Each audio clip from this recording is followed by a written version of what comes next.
Endilikdeki mavzu hürmetli vatandaşım, dünya matbuatlarından Cungo'ga nazar. Amerikalıklarning o'rtaq tonishi. Mavzuda xabar 4-ayning 2 kuni Amerika ovozidan Xitoy tili programmasi e'lon qilindi. Xabar mundaq boshlandi. Amerikada siyosatdan aytganda, Amerika Qo'shma Shtatlarining prezident Trump bilan Amerika Qo'shma Shtatlari Davlat Majlisi Kengash palatasining a'zosi Elizabeth Warren xonimning oq-qora qarashi aniq. Nurg'un masalalarda prezident Trump bilan o'xshash ko'z qarashga ega emas. Qarama-qarshi turibmi qoladi ba'zilar.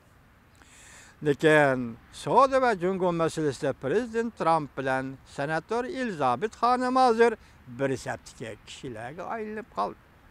Prezident Trump saylam davrida ba'zi bir Jungo uzundan beri adolatsiz savdo qiliqlari bilan shug'ullanib keldi. Amerikaning manfaatiga og'ir ziyon soldi. Amaliyotda Amerikaga tajovuz qildi deb ko'rsatgan.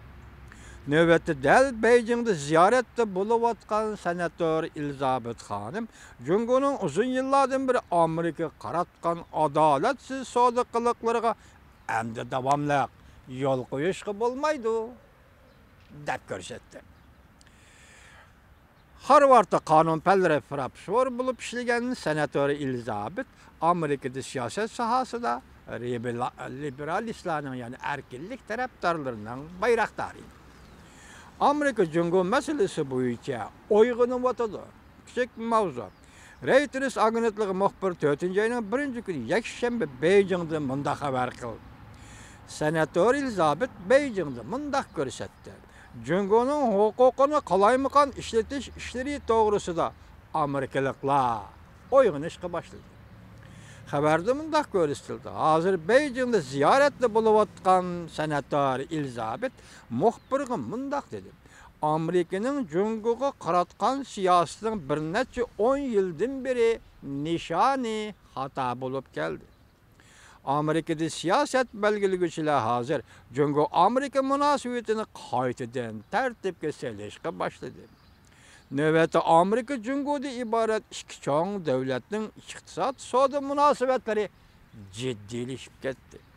Senator Elizabeth Jungoni ziyorat qildigan payt Amerika Qo'shma Shtatlarining prezident Trumpning Jungodan import qilingan tovarlardan har yili 60 milliard dollardan ustilab boj elishni bilan jazolash paytiga to'g'ri keldi. Senator Elizabeth mundaq ko'rsatdi. Amerikaning savdo siyosatini qaytadan o'ylanish kerak. Uzun yillardan beri Amerika xato holda iqtisod munosabatda aloqada bo'lsak, Jungo ishlarini Jungo ishni texnika ichida kechiradi deb hisobladi. Buguncha Amerika hukumati o'yg'inishga boshladi. Jungo hukumatining texnik o'tinib bergan Amerika shirkatlarini Jungo bozoriga kirishga ruxsat qilishidan Amerikaliklar cho'chishga boshladi.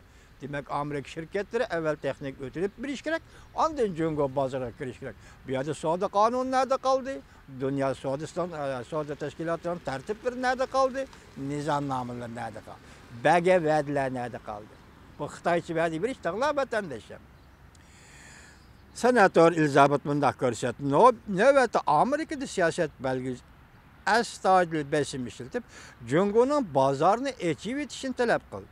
Amerika shirkatlarining texnik o'tinib berishini talab qilmaslikni, xuddi go'raga ilingan odamlardan pul talab qilgandek qiladigan ishlarni qilmaslikni talab qildi. Senator Elizabeth mundaq ko'rsatdi. Men Jungo amaldorlari bilan ko'rishganda mundaq deyman. Amerikaliklarning Jungoning iqtisodiy tuzilmasi bilan undaq zich munosabatda bo'lishini qo'llamaydi. Amerikaliklarning Jungoning iqtisodiy tuzilmasi bilan undaq zich munosabatda bo'lishini qo'llamaydi. Demak, Amerika hukumat bu ishni zich munosabatni qilaman desimi, lekin Amerikaliklar buning yo'l qo'ymaydi. Mubodi Jungo negizlik kishilik huquqni hurmat qilmasa. Degudi jumla. Senator Elizabeth mundaq ko'rsatdi. Jungoning zo'r ko'lamli tizginlash kontrol qilish sistemasi telefon, internet, ushor aloqalarni kontrol qilib, Jungoni yana bekinib olishga elib keldi. Men buran özüm hoş kıladigan hikoyalarni özümge so'zlaydim. Lekin bu hikoyalar reallikka herkes uygun emas ekan. Amerika Jungoga endi to'g'ridan-to'g'ri yuzlanadigan hikoyalarga tüptün o'xshamaydigan hikoyalardan herkes baş tortmasligi lozim. Ben bu hikayeleri sözlep geldim, reallıkka o'xshamadi. Endi Amerika bu reallikka o'xshamaydigan, ham biz sözlep kelgan hikoyalarga o'xshamaydigan, hikoyani so'zlaydigan davr kelganda, bundan Amerika Qo'shma Shtatlari hukumati herkes baş tortmasligi lozim deydi san'atdor Elizabet. Mushu xabarga qarta yozilgan inkas birinchi. Jungoning oxirgi maqsadi butun dunyoni qullarga aylantirish. İnkas ikkinchi. Haqiqatan romantik hikoyalar hozirgacha so'zlanib keldi. Amerika va G'arb dunyosi uyg'onmaydigan bo'lsa, Kompartiya banditlari kuchaydigan bo'lsa, shuninlaki 3. Dunyo urushi uzoqqa qolmaydi.